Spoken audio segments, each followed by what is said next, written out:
Welcome to NTD News Today. I'm Kevin Hogan. Let's take a look at our top stories. The U.S. national debt has reached a record high, according to a new report this week. The national debt has increased by over 30% since the pandemic started. A Florida sheriff warning looting could worsen amid chaos following Hurricane Ian. Other officials warning would-be looters that Florida is a Second Amendment state and that many residents have firearms. Communities in southwest Florida are healing from the devastation of Hurricane Ian. Raging storms rattle local houses, but not people's faith. The Supreme Court hears a high-profile voting rights case that could have a heavy influence in future elections. We have the details. Arizona's Democratic gubernatorial candidate is declining to debate her Republican opponent. This is one of the key races to watch in the November elections.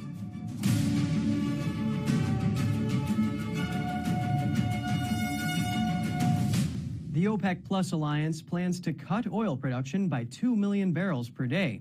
They reached the agreement in Vienna today, despite pressure from President Biden to boost production. The U.S. and other nations hoped the group would pump up oil supplies to curb inflation. The group says the decision was made, quote, in light of the uncertainty that surrounds the global economic and oil market outlooks. These cuts will add to the already strained global markets. In August, OPEC's production was over 3 million barrels per day short of its original target. Oil prices have now fallen to about $90 from $120 3 months ago, following concerns of a global recession, a stronger dollar, and rising U.S. interest rates. The new cuts are expected to spur a rebound in oil prices, especially in producing countries like Russia. Moving on to domestic affairs, the national debt has surpassed $31 trillion for the first time ever. It has been on a steep rise since the pandemic started. Here's more. The Treasury Department published data on Tuesday saying the U.S. national debt has surpassed $31 trillion for the first time in history. President Biden and Congress increased government borrowing during the COVID-19 pandemic in order to prop up the economy amid job losses and supply chain disruptions. Prior to the pandemic, at the end of 2019, the national debt stood at under $23 trillion. Just a year later, when former President Trump was still in office, it had risen to almost $28 trillion and has continued to add gains since. However, the Committee for a Responsible Federal Budget said in a Monday statement that the U.S. has now overcome the most severe challenges of the pandemic, but that the Biden administration continues to borrow huge amounts of money. As the committee put it, just in 2022, Congress and the President have approved a combined $1.9 trillion in new borrowing, and President Biden has approved $4.9 trillion in new deficits since taking office. We are addicted to debt. They say what's even more troubling than the debt itself is where it's heading, warning that excessive borrowing could see inflation skyrocket further and increase the national debt to a new record by 2030. They say government should commit to no further borrowing at least for the remaining 3 months of this year. In September, Biden pointed out how he reduced the budget deficit. We're actually reducing the federal deficit. You know, they talk about responsible debt. The last guy left me with a giant deficit. Well, guess what? In my first year, I reduced the deficit by $350 billion. We reached out to the White House for comment on the national debt and government borrowing, but didn't hear back before broadcast. From debt to disaster, amid the chaos following Hurricane Ian, some people are taking advantage of the situation by looting. One sheriff is warning that it could worsen. NTD's Jessica Beatty has more.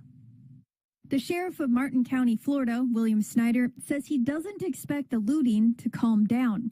He told local media, TC Palm, that looters started stealing and ransacking structures shortly after Hurricane Ian made landfall last week. He said it was very early and some of the looting was starting already, but it will get progressively worse, I think, as people become more desperate. Last week, Sheriff Snyder and a team were sent to help in the aftermath. They received reports of people stealing gas-powered generators. Another report said a house was burning after the owner put a generator in the garage so it wouldn't be stolen. Sheriff Snyder noted how fragile society is when electricity and water go. Meanwhile, other Florida officials, including Governor Ron DeSantis, are warning would-be looters not to target hurricane victims because they might not make it out alive. During a press conference last week, DeSantis noted that many Florida residents have firearms. I can tell you, in the state of Florida, you never know what may be lurking behind somebody's home. And I would not want to chance that if I were you, given that we're a Second Amendment state. DeSantis also noted seeing a sign directed at would-be looters displayed at a business that said, "You loot, we shoot." Lee County Sheriff Carmine Marcino Tuesday echoed the governor's warning after 4 people, including 3 illegal immigrants, were arrested for looting last week. Sheriff Marcino said, "We have law and order and great residents will be safe and secure. We've had arrests on these incidents. You might walk in, you'll be carried out." Florida has so-called stand your ground and castle doctrine laws on its books. They allow people who feel a reasonable threat of death or bodily injury, or who confront home invaders, to respond with force rather than retreat. Jessica Beatty, NTD News.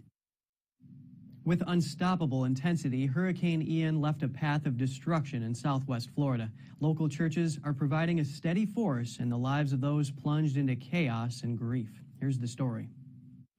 The Comptons lost their home and possessions to the fury of Ian. When the storm made landfall last Wednesday, they took refuge in a local Baptist church, along with other parishioners seeking shelter from the havoc. It was just like Noah's Ark. You didn't know how high the water was going to come. When it started coming in, we didn't know when it was going to stop. We were up on our pulpit in the church. Floodwaters rushed in under the seats and drove the parishioners to the pulpit. Gusts of wind tore the church's steeple apart. The steeple came down. It sounded like a bomb hit the roof. A big hole appeared and debris came through the hole. But it didn't hurt anybody. Everybody was safe. Amid frustration and fear, they prayed for help. Our church has been built to withstand 130-mile-an-hour winds. Well, we know now it can withstand more than that with God's hand on it. Like the Comptons, nearly a dozen newly homeless people have found a temporary shelter at Southwest Baptist Church. It's in one of the most devastated communities in Fort Myers, boasting a congregation of several hundred. I'm guessing 25% of our people have lost their home. That's just a wild guess, but it's not like 3 or 4. There's a bunch of people. All of these parks around here, they are they were mostly, if not completely, underwater. Also seeking sanctuary is retiree Barbara Wasco. And we each have a pillow. There's medication. And then our little cooler. And bags with our clothing. While sleeping in a recliner for the moment, she believes the community will get through the hard times. Across town, about 50 parishioners at the Assembly of God Bethlehem Ministry came together. They recounted how they had no electricity, no drinkable running water, and in many cases were left with damaged homes. Pastor Elton Silva said the storm tested the resilience and faith of his community. The members of our congregation, we don't have loss like that, but we need to pray for the people lost more us. After this weekend, some people are thinking more about faith, about family, about God. The fury of Hurricane Ian left over 100 dead and countless others stranded. For many, it may have been the worst disaster in generations. Airbnb is offering housing to hurricane victims in Florida, either for free or at a discounted price. The company plans to use $5 million to give shelter to people whose homes were lost or severely damaged, and for first responders helping in the recovery process. The company is working with local nonprofits to find places for people to stay. Those include Global Empowerment Mission, Core Response, Operation Blessing, and Inspiritus. Anyone who is displaced and looking for accommodations can go online to airbnb.com/Hurricane Ian Florida. The company also announced it has donated $250,000 to Florida's Disaster Relief Fund. In other news, Alabama defended its redrawn electoral map before the Supreme Court yesterday. It argues that the Federal Voting Rights Act does not require the state to modify districts based on race to guarantee black representation in Congress. The hearing came after a flurry of activity in the legal dispute. Earlier this year, an Alabama U.S. District Court issued a ruling that Alabama must draw new congressional districts before the 2022 elections. This in order to increase black voting power.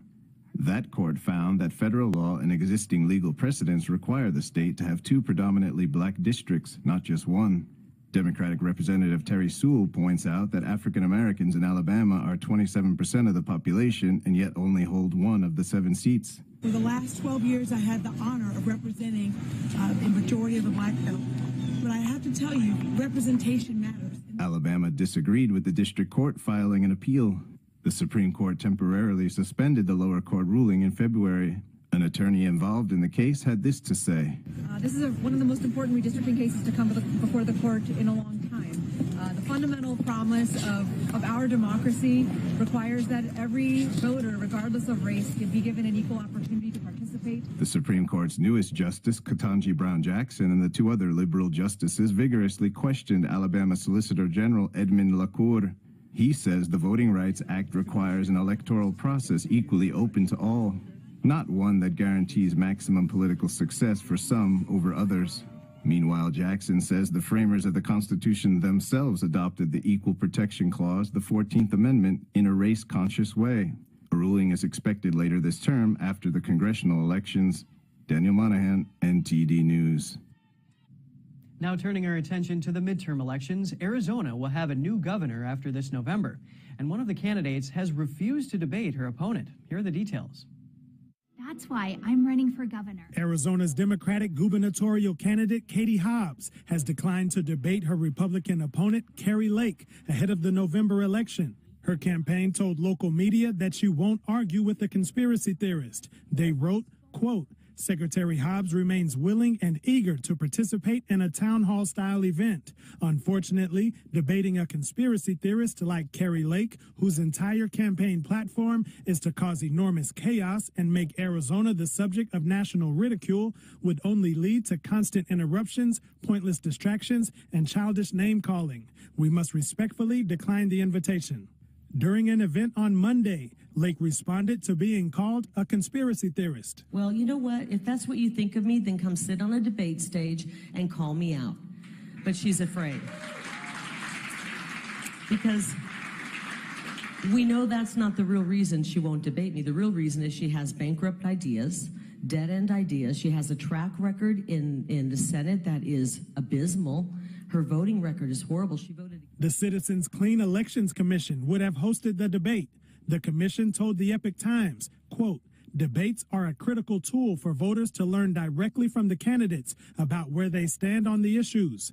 Most recently, a poll commissioned by Clean Elections identified debates as a primary source of election information for general election voters. The group rejected Hobbs' request for a town hall-style format. The latest polls show Lake and Hobbs in a near deadlock, with Lake leading Hobbs 46% to 45% among respondents. The candidates are also running close in fundraising. Hobbs has generated $5 million, with Lake just under $4 million. The winner in the general election will succeed Republican Governor Doug Ducey. Term limits prevent him from seeking re-election. Moving on to other election news, a man is arrested for stealing the personal data of Los Angeles County election workers and storing it on servers in China. He's the CEO of Michigan-based software company Connect Corporation. While arresting Eugene Yu, investigators also seized computer hard drives and other digital data relevant to the case. The LA District Attorney's Office said that it would seek Yu's extradition to the city. Connect won a 5-year, $2.9 million contract with LA County in 2020 for an election worker management software called Poll Chief. Under the contract, Connect was supposed to maintain the data securely and only provide access to U.S. citizens and permanent residents. But investigators found that it stored the data on servers in China. The LA District Attorney says, quote, the alleged conduct had no impact on the tabulation of votes and did not alter election results. But he added that, quote, security in all aspects of any election is essential so that we all have full faith in the integrity of the election process. And coming up, on food, Best Buy labels often cause confusion among consumers. Grocers and activists want to clear up the system to reduce food waste. We have that and more after this short break.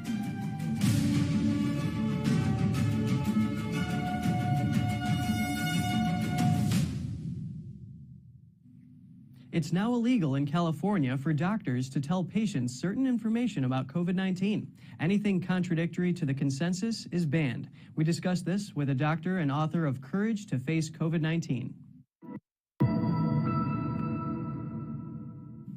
Joining us now is Dr. Peter McCullough, an internist, cardiologist, epidemiologist, and leading expert on COVID-19 treatment. Great to have you on with us today, Dr. McCullough. Thanks for having me. Why is this California law targeting doctors who push so-called COVID misinformation so significant? You know, AB 2098, just signed into law by Governor Gavin Newsom, it represents the largest threat we've ever seen against freedom of speech in the United States. This basically puts a muzzle on doctors who are trying to help patients with COVID-19. It declares misinformation, and I can tell you as a doctor that doesn't exist. There's simply evolving scientific data, hundreds of thousands of scientific reports. It's a novel coronavirus, and there's always two or more interpretive points of view. Doctors deal with scientific data. There's no place for the medical board to claim information or misinformation. So now the law claims to crack down on misinformation, such as questioning the effectiveness of masks and vaccines, with one sponsor of the bill basically saying this will help preserve public trust in the medical profession and protect patients. In your view, are those measures effective, and should medical professionals be allowed to question them? Well, there's emerging sources of scientific data. Let's take masks. There have been 12 randomized trials in respiratory diseases, 2 in COVID-19. They failed to show that public masking had a benefit. Now, recently, the CDC has just released its guidance saying even in healthcare facilities, masking isn't needed unless we're directly dealing with COVID. I see. And now the law has just been signed by the governor. Why now? How prevalent is COVID in the U.S. at present?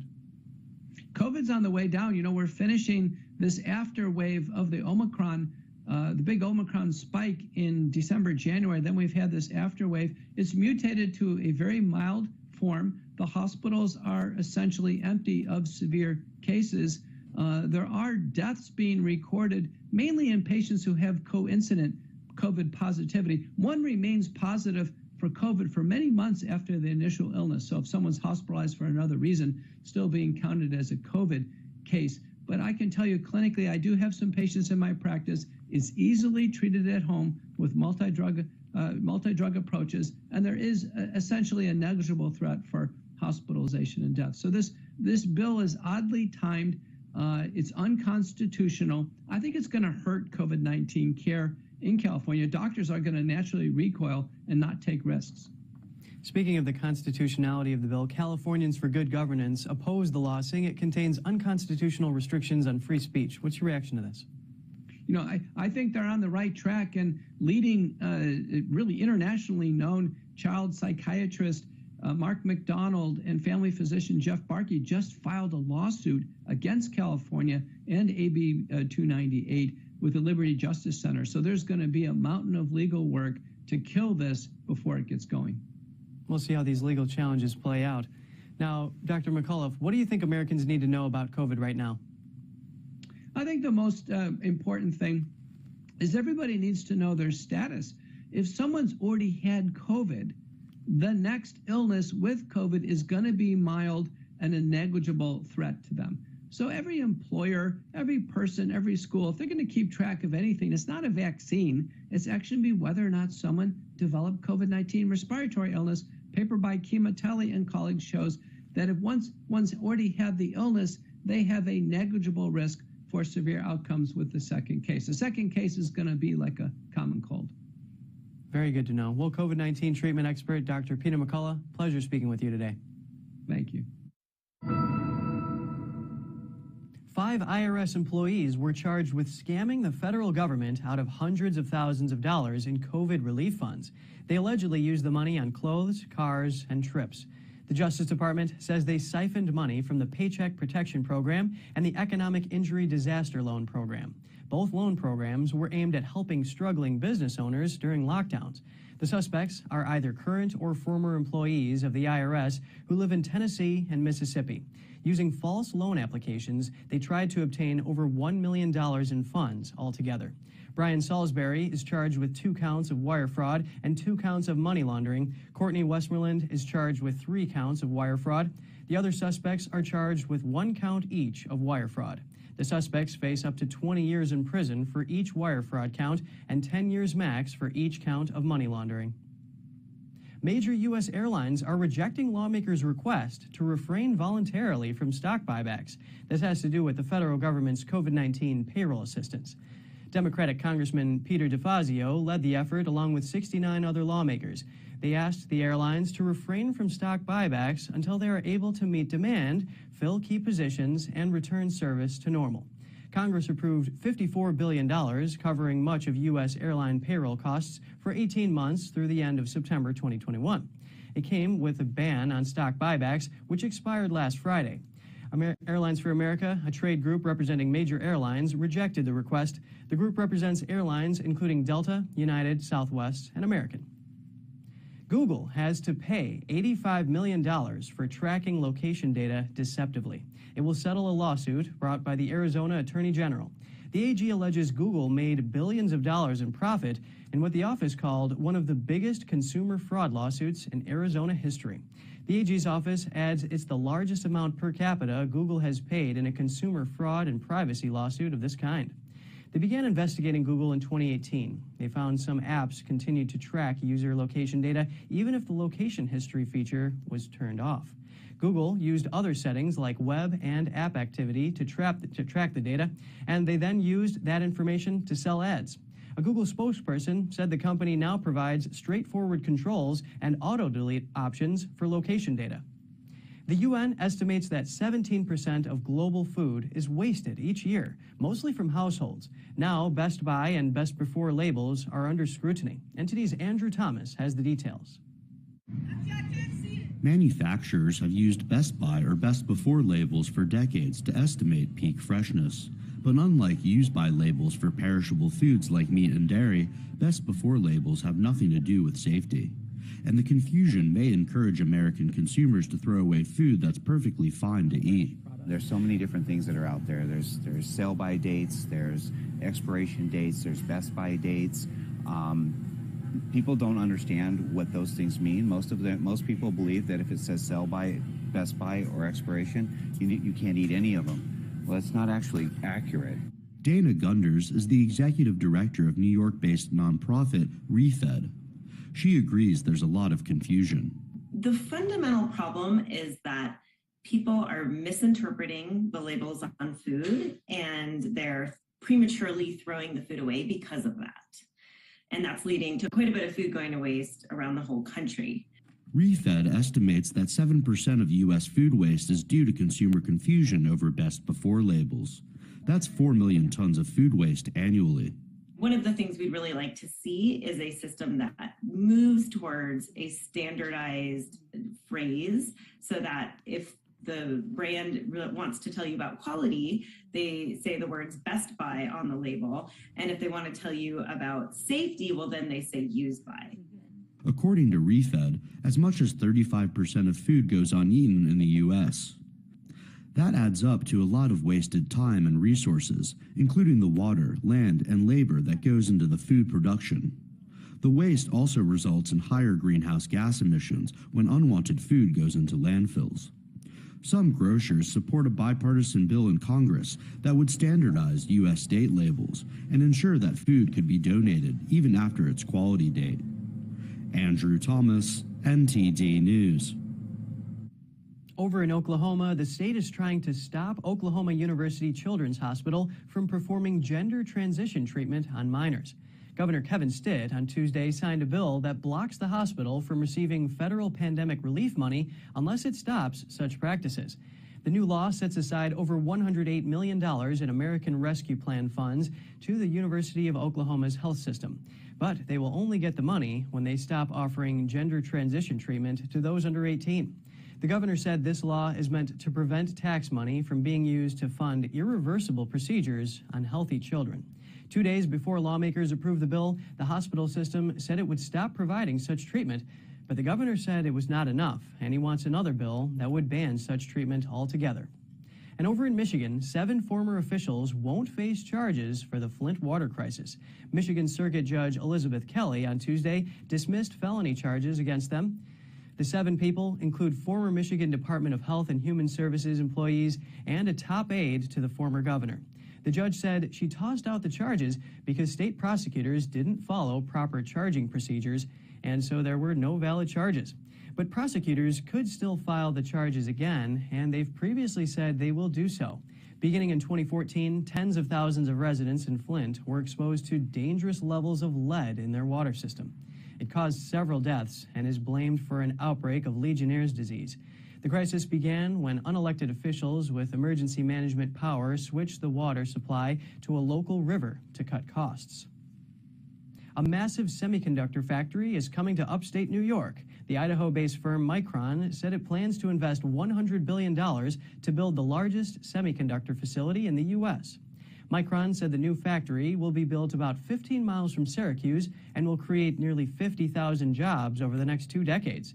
Site preparation work will start next year, and construction is slated to begin in 2024. The move comes in the wake of the U.S. government efforts to increase domestic microchip production amid a global shortage and to lessen a U.S. dependency on offshore production from Asia. The chips are building blocks required for smartphones, vehicles, and computers. And if you're waiting for a better time to buy a car, you may have to keep waiting for a while. Continued auto parts shortages are driving average car prices higher and higher. Meanwhile, the Federal Reserve's interest rate hikes are making it more expensive to finance a vehicle. Plus, car companies and dealers have less incentive to take steps to bring down costs because demand is still vastly greater than supply. According to Edmunds.com, the average new car loan interest rate hit 5.7% in the third quarter of 2022. That's the highest it's been since 2019. The average monthly payment in the third quarter was more than $700 compared to $630 this time last year. The average down payment is almost $1,000 more now, too. Analysts don't expect the car market to return to normal anytime soon. A chemistry professor at NYU was fired in August after his students passed around a petition complaining that his course was too hard. Around 80 of his students signed the petition in the spring. A large number of them are aspiring doctors. According to a New York Times report, the petition reads, "We are very concerned about our scores and find that they are not an accurate reflection of the time and effort put into this class." The petition also argued that Professor Maitland-Jones reduced the number of midterm exams from 3 to 2, which made it hard for students to bring up their low grades. It further claims he did not offer extra credit nor Zoom access to lectures for students with COVID-19. It also alleges he taught with a condescending and demeaning tone. The 84-year-old Jones responded that he started seeing a loss of focus among students about a decade ago, and that the problem was only made worse by the 2020 coronavirus pandemic. Jones told the New York Times that he doesn't want his job back and that he just wants to make sure that this doesn't happen to anyone else. The U.S. Air Force has grounded most of their older C-130 Hercules cargo planes and their variants. According to Defense News, it's due to concerns that their propeller barrels are defective. Air Mobility Command said it grounded 116 of the cargo planes on Tuesday. There are around 128 of the planes in total, including several variants. In a statement to Defense News, Air Mobility Command said it found a persistent leak coming from one of the plane's propellers. A technician then found a crack in its barrel assembly. Further inspections found 2 more propeller assemblies had the same problem. The military will be inspecting the planes in the coming days to see how many of those are affected. The Air Force said the groundings are widespread and that it will primarily affect the Air Force Reserve and Air National Guard. This is the second time since August 2019 that the Air Force had to ground large numbers of C-130 Hercules due to propeller problems. And if you have any news tips or feedback for the show, don't hesitate to email us at news.today@ntd.com. And just ahead, South Korea is facing a kimchi crisis. The price of ingredients for the spicy cabbage dish has skyrocketed, and locals are competing with cheaper Chinese offerings. And as the 20th anniversary of the deadly Bali bombings approaches, Australians are angered by an impending release of someone involved. That and more when we return with NTD News.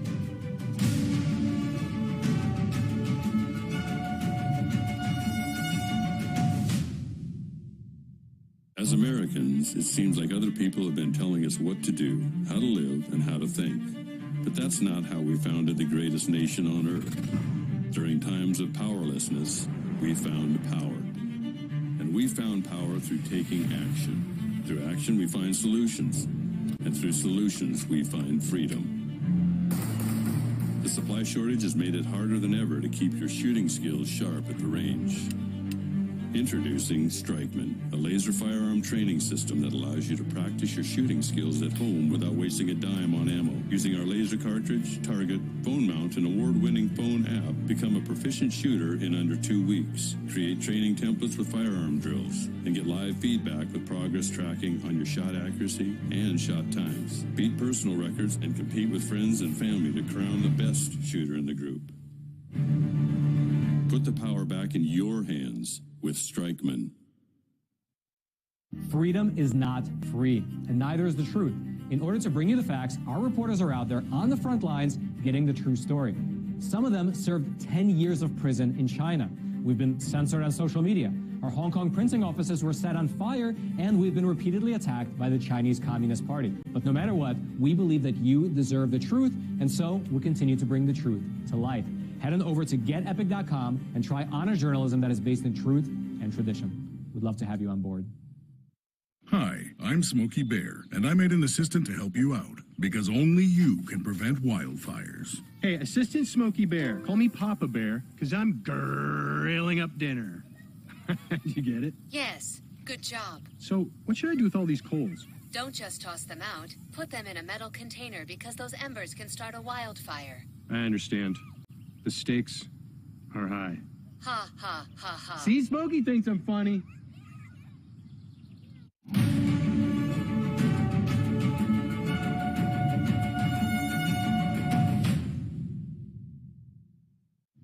Welcome back. Avoid politically sensitive research. That's the directive China reportedly sent to all foreign banks operating on its turf. At the same time, the CCP is tightening control of diplomats in Hong Kong. NTD's Tiffany Meyer has more. New reports suggest China may be looking to keep certain information under wraps, and it's asking banks to help.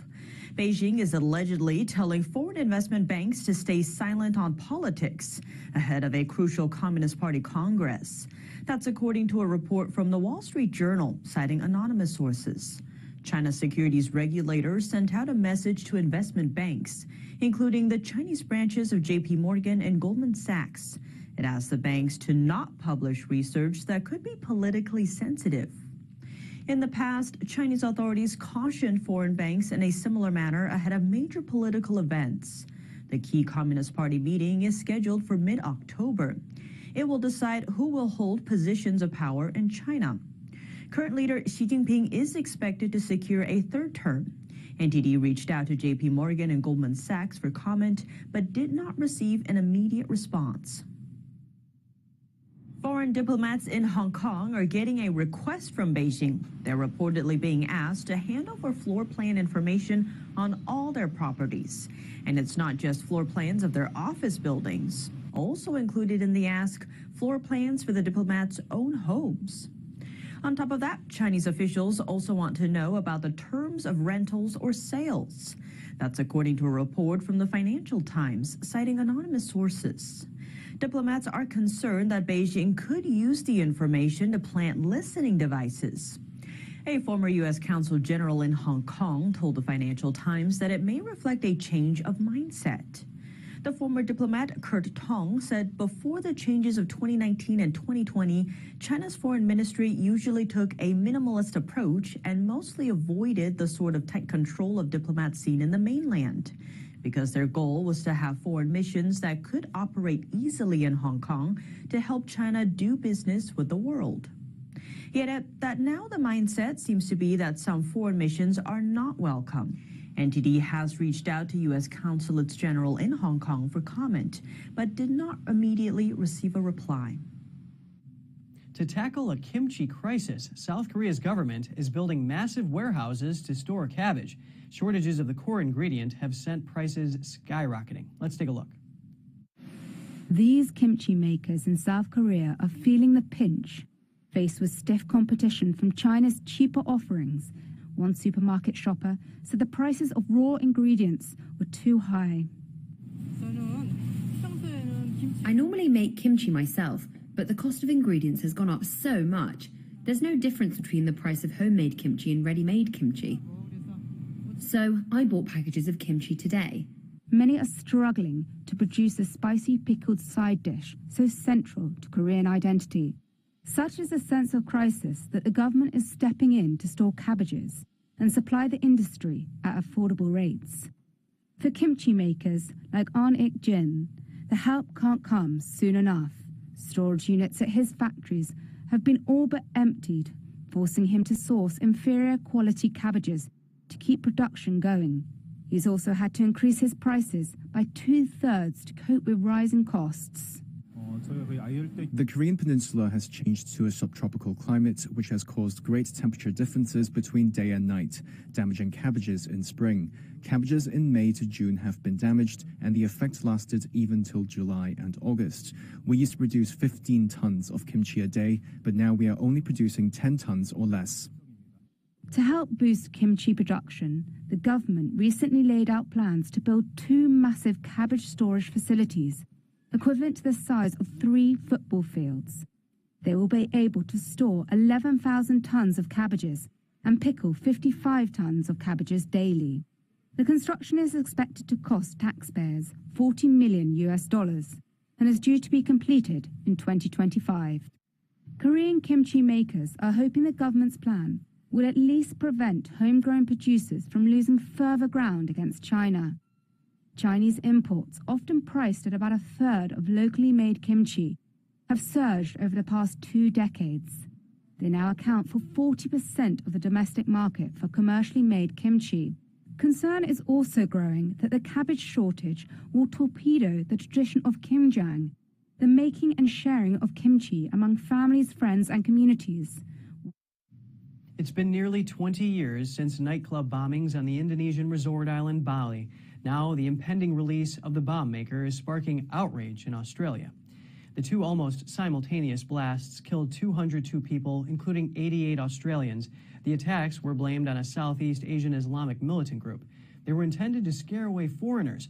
The aim was for Indonesia to become part of a larger Islamic caliphate.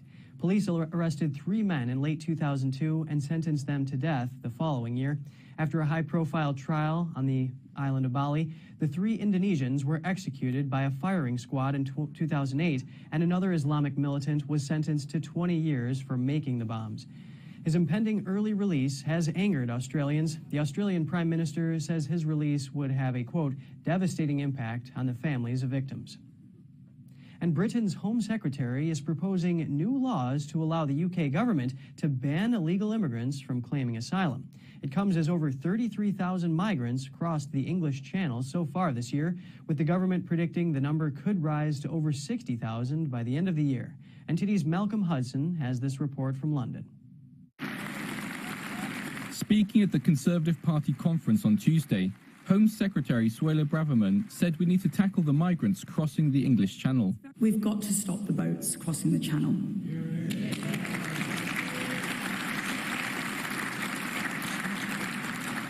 This has gone on for far too long. We need to do more to get asylum seekers out of hotels, currently costing the British taxpayer £5 million a day. Braverman is proposing a new bill that will ban illegal migrants from claiming asylum. The new immigration powers would go further than existing legislation and were designed to create a blanket ban on anyone who enters Britain illegally from claiming refuge. Conservative Party members have mixed views about the proposed ban. Suella Braverman, is right in what she says. I mean, she's human. She will understand what is right and what is not right. But the person seeking to come here, because there are greener pastures here, and there are economic migrants, there are everything migrants. So you need to check each case, as it comes. She said migrants need to make sure they are following the right channels. One man said he doesn't think banning asylum claims for illegal migrants is a good idea. He said asylum is a fundamental principle. Deterring people from making applications is perhaps another thing. the fact that they may enter illegally is not a particularly good reason for banning asylum. Another man said illegal immigration hasn't gotten any better in years. Everything that's happened in the last 30 years has been really ignoring this problem, and it hasn't gone away. In fact, it's got worse, hasn't it? The government has been under pressure to deal with the rising number of people making dangerous journeys across the English Channel. Numbers have been increasing despite plans to deport those arriving illegally to Rwanda. More than 33,000 people have made the crossing in small boats so far this year. That surpasses last year's record. Government officials have warned the total could reach 60,000 by the end of the year. Malcolm Hudson, NTD News.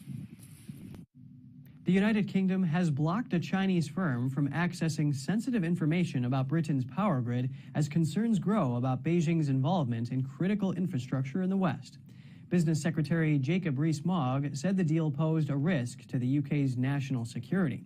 The government will allow the acquisition of a 35% stake in Electricity Northwest by a subsidiary of the Chinese State Development and Investment Corporation, while subjecting it to certain conditions.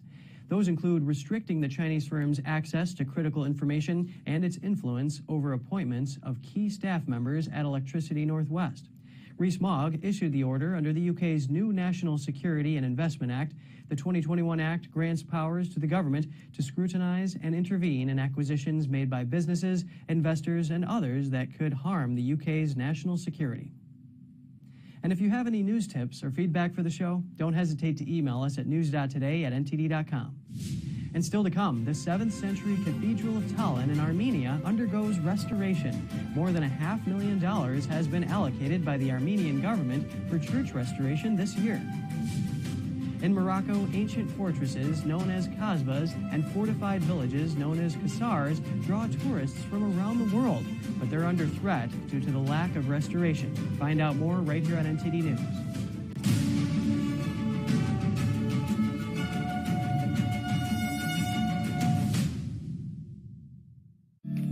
Welcome to RenBiz.com, the education and career program where parents rule. We replace public schools and universities. We are for ages 6 to 100. Never any big student loans with us. You graduate with a traditional diploma, a university degree, and your own family business. Adults returning to obtain better careers. Parents looking for better academic and career opportunities for their kids. At Business Occasion, you spend 50% of your time on traditional education and 50% on business education, including setting up your own family business. Learning is in your small, in-person pods of 6 to 10 students. At Renaissance Business Occasion, aka RenBiz.com, graduation means you have a degree and your own family business. Like education always should have been, a transition to getting a career.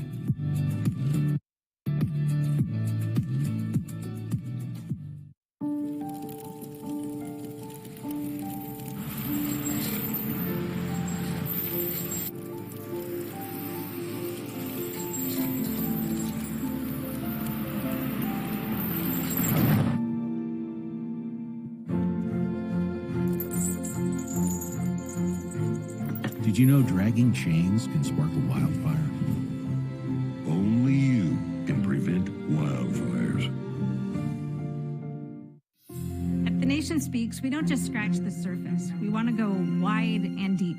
Our viewers come away with a much richer understanding of the issues of the day. We really make a big effort to bring on different voices onto the show. We don't just talk to experts and newsmakers, which of course are extremely important, but we also want to hear from the American people. So the people who are impacted by the policies and issues that we're talking about, because what they have to say is just as important to the national conversation.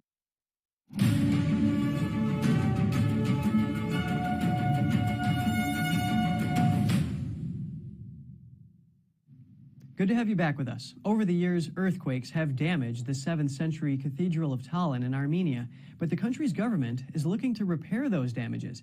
It set aside more than $500,000 for church restoration this year. NTD's Andrew Thomas has the details. The Cathedral of Tallinn remains a local attraction because of its size and architecture. The exact date of the construction of the cathedral is unknown. Over the years, earthquakes have destroyed parts of the church, but the Armenian government hopes to restore the cathedral. Officials have developed a plan to reconstruct the ancient church. A very interesting temple. It is considered a central domed basilica, a three-apse central domed basilica, one of the big temples of the 7th century. It was destroyed by an earthquake in 1840 and was also damaged by an earthquake in 1926. Earthquakes destroyed the dome and most of the southern and western walls. Some restoration work has been partially done since the 1930s. It can be restored to its former shape, but this is a very difficult restoration technology because it's necessary to strengthen existing structures and to create new additional structures so that this heaviness of the dome can be held. This, of course, is a very difficult job to do, but of course, it is doable. Sanamiyam says it could take at least 5 years and potentially $1 million to complete the restoration, but private investors have been found. It will take several years, I think, something around 5 years, and the preliminary estimate is somewhere from $700,000 to $800,000, to maybe it can reach $1 million. The Cathedral of Tallinn is just one of 25,000 religious monuments in Armenia. According to local media reports, at least 50% of them are in urgent need of repair. Around 30% are on the verge of collapse. That's according to a report by EurasiaNet.org in 2012. In 2022, the state allocated about 250 to 300 million Armenian drams, about $570,000 to $680,000 from the budget for the restoration of cultural, historical monuments. In particular, this year, these are all the medieval temples, including early medieval temples. A total of 12 projects are planned for 2022. Andrew Thomas, NTD News. A province in the south of Morocco is famous for its ancient fortresses and fortified villages, but the area's cultural and architectural heritage is under threat due to the lack of restoration. NTD's Andrew Thomas has the details. South of the High Atlas Mountains in Morocco are some of the most picturesque ancient fortified villages known as Kasbahs. This is the Kasar of Ayat Ben Hadu. Lawrence of Arabia, The Mummy, Alexander, and more were partially filmed here. This village acted as a commercial hub for caravans between Marrakesh and Sudan.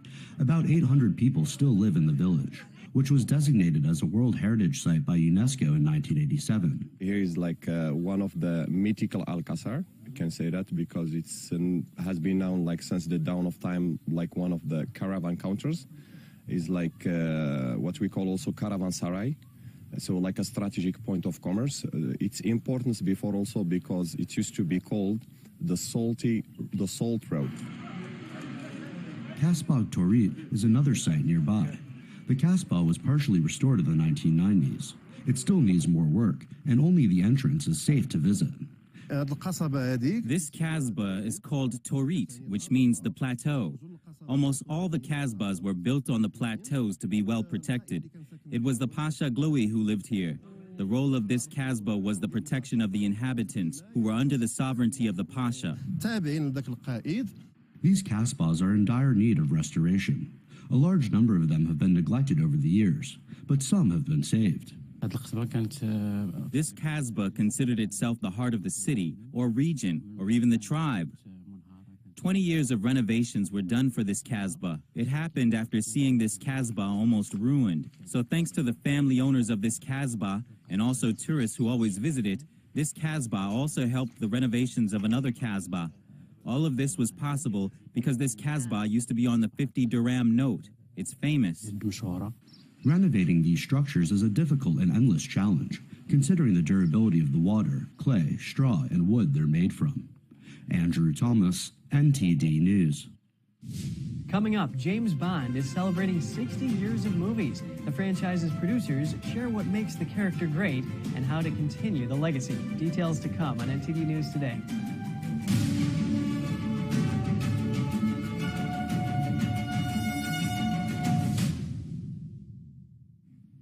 Aaron Judge hits his 62nd home run of the season and breaks the American League home run record. The previous record was set by Roger Maris, also a Yankee, in 1961.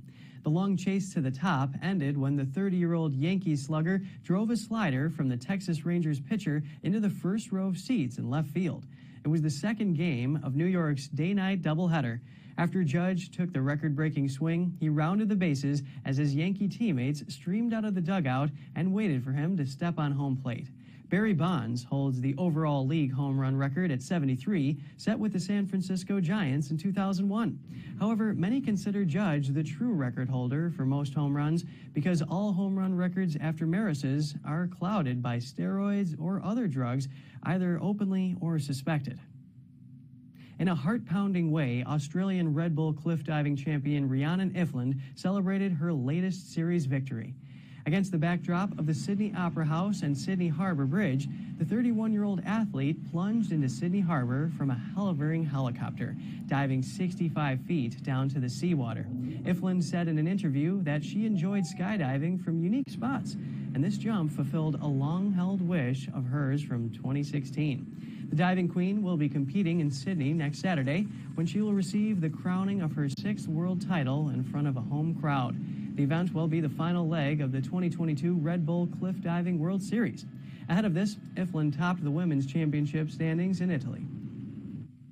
James Bond, the martini-drinking, tuxedo-wearing British secret agent, celebrates 60 years on the silver screen. The next actor to take on the iconic role has big shoes to fill.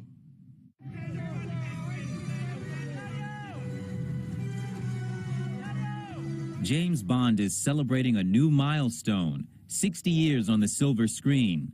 October 5th marks the day Dr. No, the first movie in the franchise, made its world premiere in 1962. James Bond. And the day has since been dubbed James Bond Day. But after 25 movies and a decades-long legacy, the big question now is, who will be the next 007? According to Bond sibling producers Barbara Broccoli and Michael G. Wilson, the search for a new actor hasn't even begun. We haven't really even begun to think about the casting because what we have to do is start a whole new reinvention, which is what's exciting about being at this place now. With Daniel Craig's final outing as the suave super spy in No Time to Die, fans have been speculating wildly about who would be cast in one of Hollywood's most sought-after roles.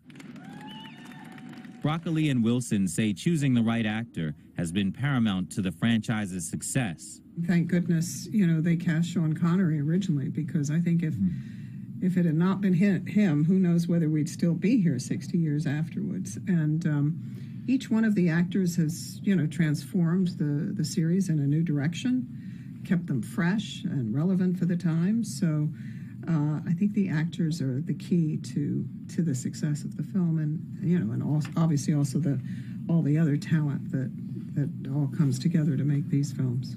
I mean, if you look at the actors who portray Bond, it's very hard to pin down any common characteristic. And the secret to the martini-drinking, tuxedo-wearing British secret agent's longevity? I mean, the reason why we're here for 60 years is because of all the audiences and the fans that have supported these movies. And so, we try to make them as best as we can, and we're really, really thrilled to be here celebrating the 60th.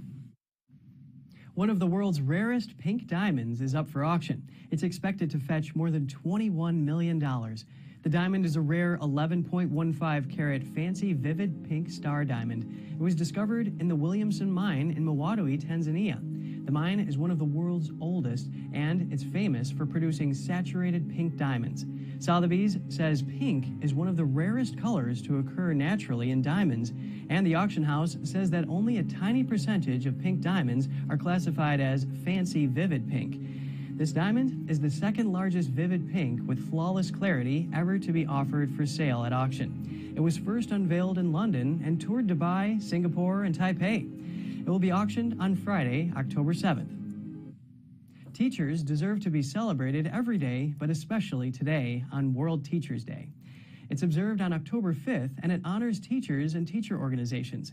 Teachers work hard to prepare students, so it's important to recognize the difficult job they do. To observe World Teachers Day, the best thing you can do is thank a teacher who made or is making a positive impact on your life. So students, parents, and others, be sure to let them know what they mean to you. That's all for today's program. We're really glad to have you with us. Please send us an email if you'd like to tell us something. We're going to put it on screen. For podcasters, that's news.today@ntd.com. I'm Kevin Hogan, NTD News, New York City.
On its platform.